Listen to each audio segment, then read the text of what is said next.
What's up YouTube, Roland here, and while I have made it abundantly clear in quite a few of the videos I've done that I like Casio G-Shocks, they are absolute garbage when it comes to the instructions on how to operate the features that are in the G-Shocks, like the auto backlight feature. What is that, you ask? Well, if you take a quick look here at the close-up of the watch, you're going to see there's no backlight on. I tilt it back, tilt it forward, backlight comes on, tilt it back, tilt it forward, backlight comes on. How awesome is that? I'm going to show you how to do that right now.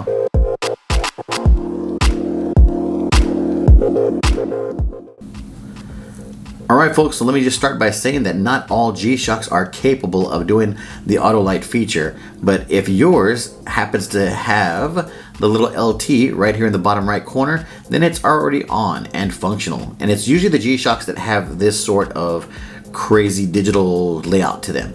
Those are the ones that are usually capable of doing it. All you gotta do is up here at the top right, this button, hold it down for the count of 5. It's gonna turn off when I do this. 1, 2, 3, 4, 5. And if you look, the little LT at the bottom right is gone. So when I tilt the watch backwards and forward again, no auto light.